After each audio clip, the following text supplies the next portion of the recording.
हरियाणा की राजनीति में राव इंद्रजीत सिंह की डिनर पार्टी को लेकर जिस तरीके से राजनीतिक रुख दिया गया, इसको लेकर अब खुद राव इंद्रजीत सिंह भी सवाल उठाए और लगातार इस पर अपनी बात रखते नजर आ रहे हैं।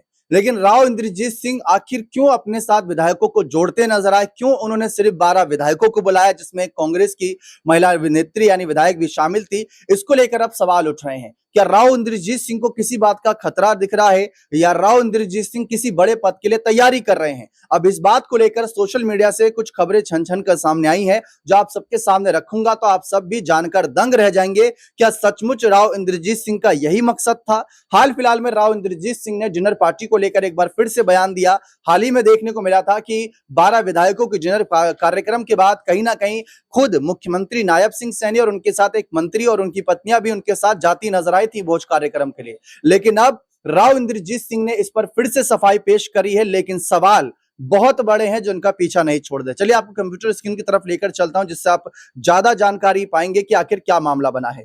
केंद्रीय मंत्री राव इंद्रजीत सिंह ने एक बार फिर से डिनर डिप्लोमेसी विवाद पर प्रतिक्रिया दी। उन्होंने कहा कि बेटी के घर पर 12 विधायकों को डिनर पर बुलाने की खबर को मीडिया की तरफ से राजनीतिक रंग दिया गया। ना तो किसी विधायक को कुछ कहा और ना ही किसी अन्य ने बुलाया, ये सब मीडिया की तरफ से ही कहा जाता रहा। सीएम नायब सैनी को डिनर पर बुलाने के सवाल पर उन्होंने कहा कि मैं पहले ही कह चुका हूं कि धीरे धीरे बेटी आरती राव के चंडीगढ़ गृह प्रवेश पर रात्रि भोज में अन्य विधायक और मंत्रियों को बुलाया जाएगा। कैबिनेट मंत्री राव नरवीर और अनिल विज भी आते हैं तो उनका भी स्वागत है। यानी कि राव इंद्रजीत सिंह इस समय पूरी तरीके से बीजेपी में एकजुटता का संदेश देना चाहते हैं, इसको लेकर भी सवाल है। दरअसल केंद्रीय मंत्री और गुरुग्राम से सांसद राव इंद्रजीत सिंह ने अपने आवास पर एक डिनर का आयोजन किया, जिसमें हरियाणा के कई बीजेपी विधायक और नेताओं को आमंत्रित किया गया। इस डिनर में मुख्य रूप से अहिरवाल क्षेत्र यानी दक्षिण हरियाणा के विधायकों और समर्थकों की उपस्थिति थी। अब ये डिनर हरियाणा में बीजेपी के लिए महत्वपूर्ण समय पर हुआ, जब राज्य में नेतृत्व और संगठनात्मक बदलाव की चर्चाएं चल रही थी। इसे डिनर डिप्लोमेसी के रूप में देखा गया। चर्चा है कि राव इंद्रजीत ने इस डिनर के जरिए अपनी राजनीतिक ताकत का प्रदर्शन करने की कोशिश की और उसके बाद नायब सैनी जी को बुलाकर भी अपनी राजनीतिक ताकत दिखाई, और इसके साथ साथ अनिल विज और राव नरवीर को भी आगे बुलाकर अपनी ताकत दिखाएंगे।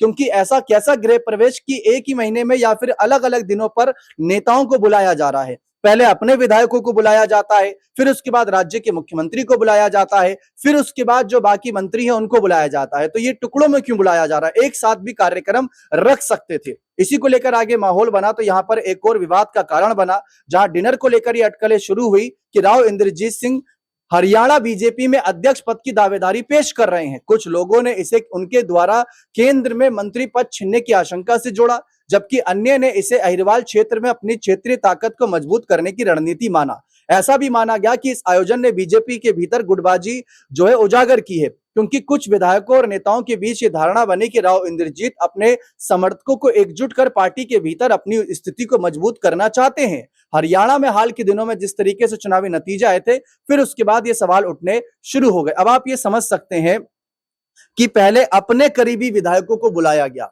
फिर उसके बाद राज्य के मुख्यमंत्री और एक मंत्री को बुलाया गया, फिर अनिल विज जो हैं और जो इस मंत्री पद पर हैं, और साथ ही साथ राव नरवीर भी जो मंत्री पद पर हैं, फिर उनको बुलाया जाएगा। अगर आपके घर में भी भोज कार्यक्रम या गृह प्रवेश का कार्यक्रम होता होगा, तो क्या 4-5 बारी में आप लोगों को आमंत्रित करते हैं? क्या राव इंद्रजीत सिंह के पास उतनी जगह नहीं कि एक साथ 48 विधायकों को बुलाकर भोज कार्यक्रम कर लें? सोचने वाली बात है। सिर्फ 48 विधायकों को बुलाना था, और उनके साथ अगर उनकी पत्नियां या परिवार के बाकी सदस्य भी आ जाएं, तो कुल मिलाकर गिनतियों पर गिने तो मुश्किल से 100 लोगों को बुलाने के लिए 4-5 बार ये न्योता देंगे। फिर उसके बाद उनको बुलाया जाएगा और उसके बाद उनके लिए अलग से कार्यक्रम आयोजित किया जाएगा। अब आप खुद अंदाजा लगा सकते हैं कि राव इंद्रजीत सिंह के मन में क्या चल रहा है। अब देखिए, ये सारी बातें हम जो कर रहे हैं कि ये बीजेपी अध्यक्ष पद पर नजरें हैं, जो भी है, ये हमारे द्वारा नहीं कही जा रही। सोशल मीडिया पर लोगों के सवाल है। यकीन नहीं आता तो और भी सवाल देखिए, उसकी भी यहाँ पर फहरिस्त तैयार कर रखी है। अगर आप देखें तो जहां पर अगर आप देखेंगे तो यहाँ पर आपको दिखेगा कि सोशल मीडिया पर चर्चा थी कि राव इंद्रजीत ने ऐसा इसीलिए किया क्योंकि हरियाणा में बीजेपी अध्यक्ष पद की दावेदारी है, केंद्र में मंत्री पद छूटने की आशंका है, अहिरवाल क्षेत्र में खुद को बड़ा नेता साबित करना है, विरोधियों को अपनी ताकत का एहसास करवाना है, अपने गुट के विधायकों को एकजुट रखना है। इसीलिए इनके द्वारा जो है ये कार्यक्रम रखा गया था। इसके साथ साथ राव इंद्रजीत ने इस डिनर को एक सामान्य सामाजिक आयोजन बताया और कहा कि इसमें कोई राजनीतिक मंशा नहीं थी। उन्होंने दावों को खारिज करते हुए कहा कि यह केवल उनके क्षेत्र के विधायकों और समर्थकों के साथ मुलाकात थी, जैसा कि वे पहले भी करते रहे हैं। उन्होंने बीजेपी के भीतर एकता पर जोर दिया और कहा कि वे पार्टी हाईकमान के हर फैसले के साथ हैं। हालांकि उनके बयान कुछ नेताओं ने औपचारिक जवाब माना। हरियाणा के मुख्यमंत्री नायब सिंह सैनी ने इस विवाद पर सीधा जवाब देने से बचते हुए कहा कि बीजेपी एकजुट है और सभी नेता मिलकर राज्य के विकास के लिए काम कर रहे हैं। कांग्रेस नेता और पूर्व मुख्यमंत्री भूपेंद्र सिंह हुड्डा ने तंज कसते हुए कहा कि बीजेपी के नेता डिनर टेबल पर अपनी कुर्सी बचाने की जुगत में हैं, जबकि जनता के मुद्दे अनसुलझे यहां पर नजर आ रहे हैं। तो ये बात साफ तौर पर नजर आ रही है कि राव इंद्रजीत सिंह की इस डिनर पार्टी के बाद सवाल कई सारे हैं कि आखिर इनके मन में क्या चल रहा है। देखिए, अब ये बीजेपी के साथ है। बीजेपी एक संगठन के तौर पर काम करती है जिसमें आरएसएस का भी प्रभाव नजर आता है और हाल ही में आरएसएस प्रमुख मोहन भागवत जी ने साफ कह दिया कि अगर आप 75 वर्ष के हो गए हैं तो आराम करिए। और अगर हम देखें, राव साहब 75 साल के ही हैं, ठीक एग्जैक्ट 75 साल के हैं। तो यानी कि इनको भी डर है कि इनकी भी मंत्री कुर्सी जो है वो जा सकती है। इसीलिए पहले ये अपने विधायकों को एकजुट करते हैं, बाद में इनका बयान खुद ही आता है कि मैंने ये जो पार्टी का आयोजन रखा था उसके बाद विधायकों से ये क्यों पूछा जा रहा है कि आप क्यों गए थे, क्या पूछा गया आपसे, क्या आपने वहां पर बात रखी या क्या बात हुई, ये सवाल उनसे क्यों किए गए।